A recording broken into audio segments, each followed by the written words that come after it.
What's up, gamers? Welcome back to another episode of the Meta Update. It is fairly late for me recording this, but I'm going to be flying to Australia tomorrow. So, I wanted to make sure I got this out while I still had the time to do so. Relatively small-ish week. Let's go ahead and get into it. Start off with, we had a mix of two different patches coming out. We had the June patch and the July patch. Surprisingly, like a large percentage of the games played this weekend were on the July patch, the one that came out relatively recently. So a lot of rules cutoffs were adjusted in order to play on the new stuff instead of playing on the old stuff. You can see the old stuff along the top and the new stuff along the bottom. So there were, you know, old stuff was not great still in the mid 30s, but new patch did all right. 43.5% win rate overall. Part of this is because we did have a noticeably larger or noticeably higher average elo being played this weekend, but the median was lower, so it does mean that there were a couple of, we're seeing a couple of people trying out the faction again. So we'll see how much that really affects things overall. Um, I'll talk about it now. I don't think the lists I'm about to show you I'm that excited about any of them. One of the big things to keep in mind is the way that brackets work. If you lose in the first or second round, you will be playing up against easier opponents for the rest of the event. Whereas if you go lose your first round and win the next four, it's not as impressive as winning your first four and losing the last one. Um, because each of your opponents gets harder unless you lose, in which case you're like it starts off like against easier opponents. Just kind of something to keep in mind. We'll talk a little bit more about them as we get there. Do want to show you guys a little bit of data. This is, of course, very early. This is 1 week of data. We had like 30, I think it's like 30 players overall on the new patch. So this is new patch information. Um, you know, looking a little bit better. We have a couple things that are above 40 or yeah, above 40%. But like our big things like Steel Bridgehead, that was 2 players. So, it's pretty good to see them going looks like a 4-1-4-1. So maybe something to take a look at there. I'll talk a little bit more about it as we go forward. But like Siege designation, 60% win rate, but it's only 2 players. So it's just really, really low sample sizes across a lot of this stuff. But it is interesting. It is refreshing to see a couple of things doing a lot better because you have to remember that like Bridgehead was looking real bad before. It was not having a lot of success at all. So people are starting to figure some stuff out a little bit. Maybe again, not a whole lot that we can do with such low sample sizes of data. All right, let's go ahead and get into the list. The first one I have to show you is Winter Clash 2026 Dylan Erasmus. I believe this was down in South Africa, which is why it says Winter Clash for everybody up in the Northern Hemisphere. It is winter down there, so very cool stuff. Dylan was playing Lord Solar, a Krieg command squad with the Lot Hailer enhancement, 10 Krieg, Graves in Car, Gaunt's Ghost, an Ogre Bodyguard, and an Engineer. 3 artillery teams with siege cannons, 1 Unit 5, Rough Riders, 1 Unit 3 Bulgren, 2 Hellhounds, 2 Exterminators, and a Shadow Sword. I'm not gonna lie, I don't like this list very much. Congratulations to Dylan, of course, going on the 4-1 here, but as we were talking about before, losing the second round does mean that um, playing against weaker players for a couple of rounds here. One of the big things to kind of keep in mind about like some of these smaller events is one, you don't tend to get as many like super strong players, but the other thing is you tend to get like weird pairings, right? Where like if there's just like not enough people in the let's say the 1-1 bracket, or generally more accurately like the 2-2 bracket or something, you end up playing in some of the 3-1s or some of the 1-3s, and it can change things quite a bit. Um, this is at least like a little bit interesting. Big thing about this the artillery is like you're asking a lot of battle shock checks of people. Unfortunately, they just do really bad damage. They just do very little damage in general.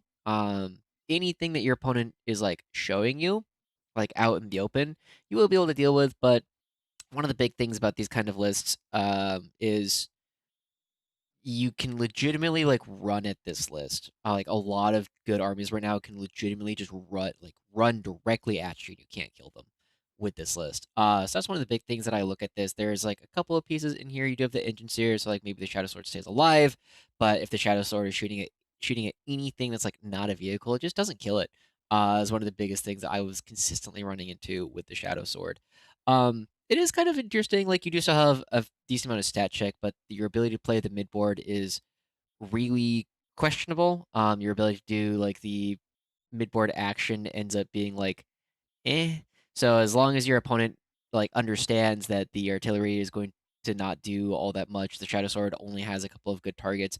You very quickly realize that this will run out of damage, relatively quickly. So a lot of armies will be able to just deal with this in ways that they might not realize that they can.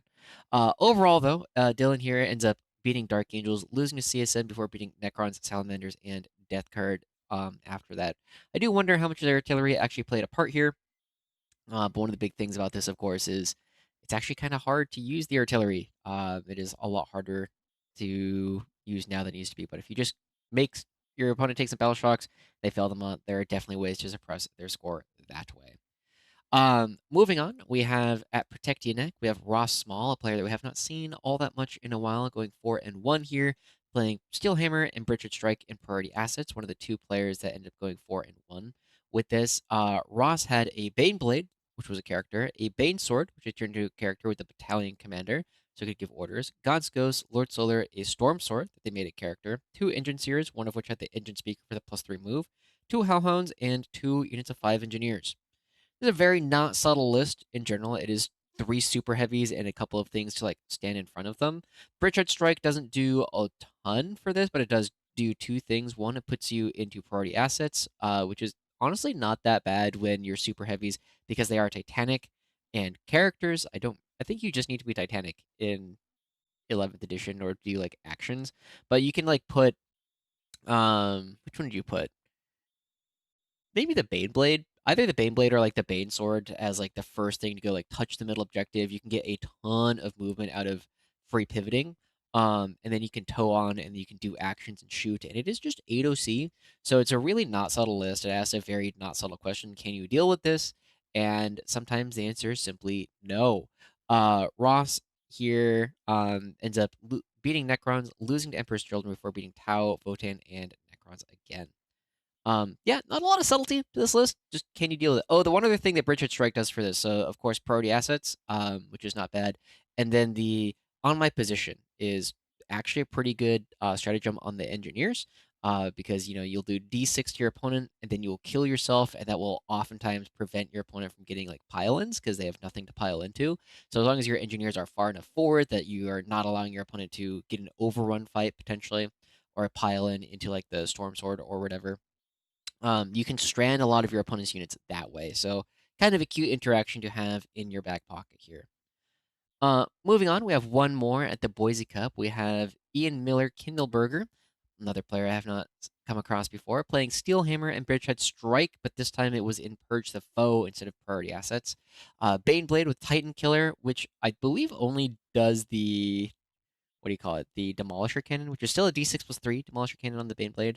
A Bane Sword with Battalion Commander for the Orders Yarick. A Shadow Sword turned into a character. Three Engine Seers, one of which has the Engine Speaker for the bonus movement. One Chimera, two Hellhounds, and one unit of 10 Scions.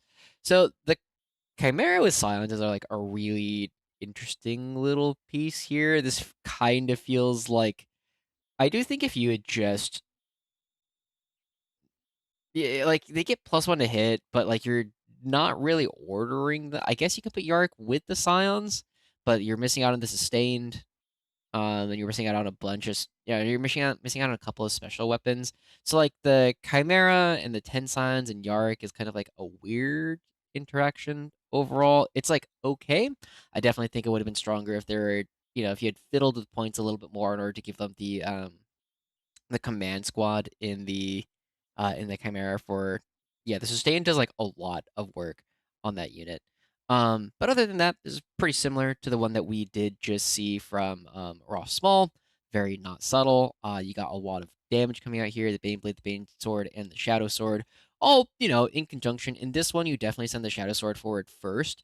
A lot of the time to just go, get the game started, make your opponent come out and deal with you. And one of the big things about it is like it is still T13, 2 up, 4 up, 24 wounds, so it is like not trivial for a lot of armies to kill by itself. And then because of that, like you're very often going to be in a position where you're going to be able to get a lot of kill mores in like the meat grinder or in a lot of the other matchups. We're getting kill one or kill more ends up being a big deal. Ian here ends up losing to Ultramarines before beating Salamanders, Votan, Salamanders again, and Tyranids. All right, so I do want to have a little bit of conversation about all of these steel or like super heavies that we are seeing coming out. So a couple of thoughts here. One, why aren't we seeing a lot of top players playing super heavies? The answer is it does not give you. There's very to be entirely honest, there's not a lot of skill expression to this list that like Ross is playing. Right? There are better ways to play it, but there's like as long as you understand the game plan of this list, that's it, right? Like there's not a lot of subtlety. There's not a lot of, oh, I was very tricky with my movement here in order to make my opponent do X, Y, and Z. No, it's just a question of can my opponent deal with this, right? And sometimes the answer is yes, sometimes the answer is no. We'll call it a 50-50. It might be a little bit better than that, like a 60, maybe it's a 60-40 that they can't deal with it. But that's one of the spots where you very quickly get to, and then we ask the question, okay, my opponent can deal with it. Do I have any recourse? Is there anything I can do um, if my opponent can deal with this archetype? And if the answer for these kind of lists is no, like if they can deal with it, then you just kind of lose a lot of the time. Or sometimes if they know how to deal, or they're playing an army that has like a lot of that has a lot more agency. Like sometimes they can outplay you, but you don't have a lot of like freedom to like do any of those outplays. And that's one of the reasons why I think it's very telling that all three of the lists I'm showing you guys today lost in the first or second round. Because it generally means that like your rounds 3 and 4, you're more likely to win because they've already lost, which means that it's either there might be a pilot issue, there might be a list issue.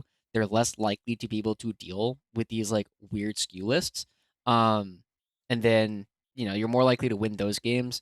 Eh, So it is just like, do I recommend any of these lists to you guys?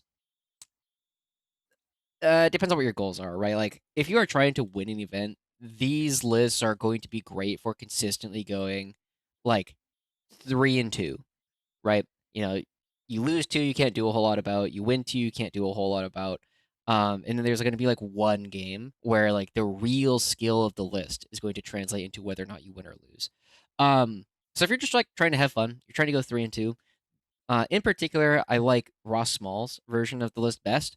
But I think Ian Miller Kindleberger's version is like okay. Big thing here is I think the priority assets gives you more freedom, and you're less likely to get blown out. Whereas this one, a lot of savvy opponents can like turn this into a cards game. Um, so I think this gives you a little bit more control of the game. You control more of the flow, um, and you don't use the Bridget strike basically at all. It is just like a disposition plus like one okay strat. So if you're trying to do this kind of thing, this is the one I would recommend. But again, this is the kind of thing where you won't have a lot of agency over your games. You will just either stat check them, kind of get stat checked. So with that in mind, um, thoughts on the stuff overall? We're kind of in a weird spot still. We a lot of the changes that we saw to guard didn't affect guard all that much, to be honest. The Lean Rush Commander, I think, is still bad, but I haven't had time to like really test it at all.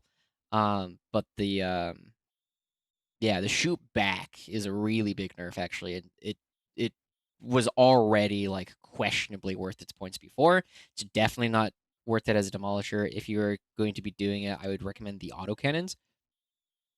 Um, what else? Yeah, I mean, a lot of the best stuff is still very good. Orcs is still very good. Emperor's Children is still very good. Um, and they kind of build like opposite, right? Emperor's Children goes very tall, Orcs goes very wide. So you kind of have to be ready to deal with both of them. So just kind of keep that in mind as you're like building your list for upcoming events. That's all. That is all we have to do today. Thank you guys so much for tuning in. I'll see you guys next time.